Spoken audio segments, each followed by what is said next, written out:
zay ny amin'iny fa mahabe resaka ny mariny keo amin'izao fotoana izao ny mahakasika ilay loharanombolona ny vondrom-paritra itsinjaram-pahefana betsaka ireo sehatra nitondra ny fomba fijerena mahakasika an'izany isan'izany zareo avy eo anivony Sefafi.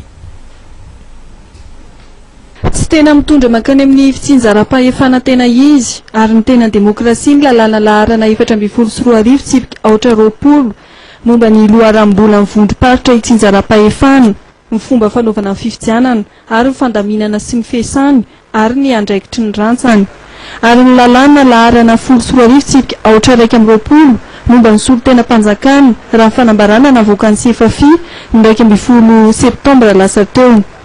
Anisany ohatra nentin'izy ireo ny momba ny fokotany izay eo ambany vahoan'ny Sef district nefa ny lalàna dia manambara fa ny fokotany dia fitsinjaran'ny commune.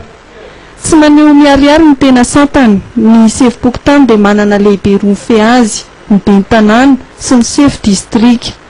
Tsy voaza ny fokon'olona sy ny demokrasia araka ny fijerin'ny Sefafi. Notanana ny fomba fifidianana ny Sef pokotany izay mampifidy ny olona ka ny anarana 5 voalohany nahazo vato-be indrindra no atolotra ny ben'ny tanàna. Maka anarana 3 amin'ireo ity farany atolotra ny Sef district ary ity farany no manondro ilay anankiray tiany amin'ireo. Mampiseho ny fiahiahin'ny mpitondra ny vahoaka hoy fanao io Sefafi. Ho an'ity fiarahamonim-pirenena ity dia tokony ho niverina indray ilay tsy maintsy hifidianan'ny olona izay ho Sef pokotany. Eo amin'ny fanendrena ny lefitry ny ben'ny tanàna indray dia ny lalàna vaovao dia tsy manolotra fepetra vaovao na iray aza mba hahafahana amin'ny fitsaratsara kokoa ny fanoloana ny lefitry ny ben'ny tanàna. Eo amin'ny sehatry ny commune tsy nisy mihitsy ny fepetra, tsy nisy rafitra natolotra mba hanomezan-danja ny fitantanam-bola any amin'ny commune.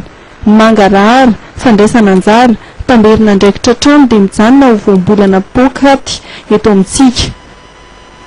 Ankoatra izay, araka ny fijerin'ny Sefafi dia mikonkonina samy rery indray ary tsy manontany izay hevitry ny olona voakasika izany ny lalàna hifehezan'ny commune manana sata manokana. Ho an'ny Sefafi dia lalàna tsy manavoana inona na inona ary mampiseho fomba hiasana samy rery. Ireo lalàna ireo dia tsy misy fiantraikany velively any amin'ny fanohizana ny fanatanterahana fitsinjaram-pahefana. Mampitandrina ny Sefafi fa raha hemotra ny fifidianana ny commune dia tsy maintsy ho foana ilay famatsiana omen'ny pasenina.